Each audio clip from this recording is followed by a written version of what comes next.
Acte 5. L'art peu subtil d'être méchante. J'arrive au Shark Bar, un bar soi-disant à la mode, dont je ne me préoccupe que de la qualité des cocktails et du fait qu'il soit réputé pour être rempli de personnes célibataires. Sarah est là, entourée de copines, toutes soit célibataires, soit fraîchement casées. Un bisou à chacune, et la conversation reprend sur le dernier grand amour de Sophie, qui était persuadée d'avoir enfin rencontré le bon. Comprenez le gars qui refilait son ADN de bombasse et cervelé pendant qu'elle utilisera sa carte bleue. Mais vous imaginez, les filles? Je souris intérieurement, me disant que ça m'agace d'être prise dans une seule et même entité de filles, juste parce que cette conne a besoin de parler. Tout se passait bien, et hier, il m'appelle pour qu'on se voie. On fait l'amour et c'est tellement, tellement merveilleux. La Sophie a la larme à l'œil et se sert de ses doigts sublimés de faux ongles pour s'éventer les yeux. Et là, après que... La jeune fille agite ses mains pour faire comprendre la suite. Qu'il a joui, Sophie, joui, c'est pas un gros mot, tu sais, je coupe, agacée par tant de manières. Sarah me retourne des yeux mauvais pour me faire comprendre que je n'ai visiblement soit aucune éducation, soit un cœur de pierre. J'opte pour la seconde option avec fierté. Sophie reprend. Le poids de ce qu'elle a à dire semble tellement dur à porter. Pauvre fille. Il me sort. C'était vraiment génial ces 2 semaines passées avec toi. Quel dommage que ma copine revienne ce soir. Un déferlement de non envahit la table haute. Le silence qui s'ensuit est terrible. Je le brise en tentant d'aspirer bruyamment le fond de mon verre avec ma paille. Je la plonge ensuite dans le verre de Sarah. Deuxième regard de Sarah. Première option cette fois. Je l'admets, mais ça m'amuse. Et quoi? Il ne t'avait pas dit qu'il avait une copine? Demande Alice, perspicace trentenaire au cerveau totalement avachi dès qu'elle croise un géniteur potentiel. Sophie reprend, visiblement très émue par la terrible nouvelle de son grand amour de 2 semaines. Moi, je cherche le serveur du regard pour prendre un autre verre, encore 2 et je serai capable de draguer. Ben, quand on s'est rencontrés, il m'a dit que sa copine était partie aux États-Unis. J'en ai déduit qu'ils étaient séparés. Élémentaire, mon cher Watson. On ne serait pas en public, je me roulerais de rire sous la table. Mais quelle conne, vraiment. Donc attends, je reprends, tentant de dissimuler mon fou rire sous le regard haineux de celles qui s'appellent mes copines.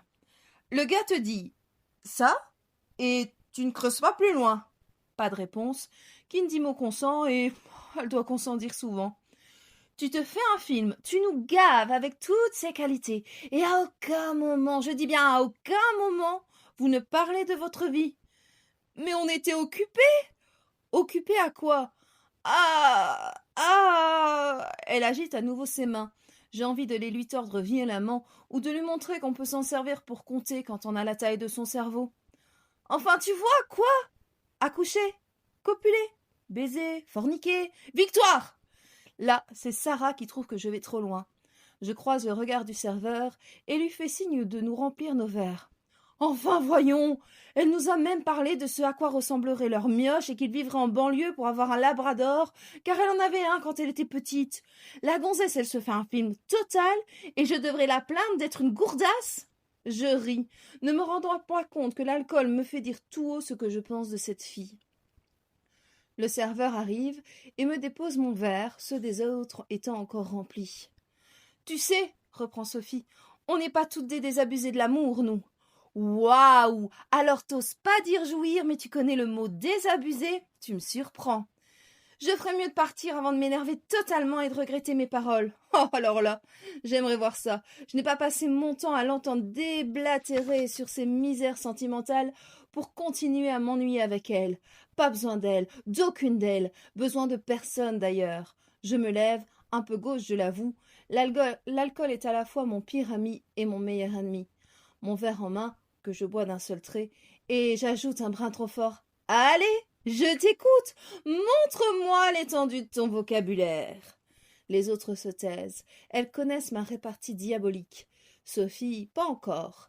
Elle n'est arrivée dans notre groupe qu'il y a 4 semaines. Je la vois qui cherche ses mots, puis elle me balance ce qu'elle pense être une vacherie monstrueuse. C'est connu de tout le monde que t'es une fille facile. Mais je te remercie pour ce compliment et je te le retourne, car quand tu fais le compte, tu dois te taper autant de partenaires que moi. Oui, mais moi, c'est différent. Et c'est différent en quoi? Parce que l'espace d'un instant t'as cru trouver le grand amour, alors que lui a juste vu que t'avais pas de petite culotte, ma chérie. La différence entre toi et moi, c'est que je ne fais aucun chipotage et traite le sexe comme un mec le ferait. On n'a pas tout envie de gosses et de chiens à torcher, pas tout envie de se réduire à ça. Je m'arrête un instant pour la toiser. Regarde-toi, c'est pas de la fille facile, ça? T'es le stéréotype même de la fille en manque, à la recherche de n'importe qui tant qu'il y a des spermatozoïdes et un peu de fric sur son compte. Tu te souviens de ta couleur naturelle, la dernière fois que t'as lu un bouquin? Regarde-toi, et dis-toi que je préfère être une fille facile qu'une pauvre fille dans ton genre. Grand silence. La gourdasse cherche ses mots et semble avoir atteint sa limite neuronale. Elle espère encore trouver une quelconque aide de nos copines, mais toutes se concentrent sur la beauté de leur verre. Sophie s'en va, cheveux décolorés au vent. Au revoir, Sophie.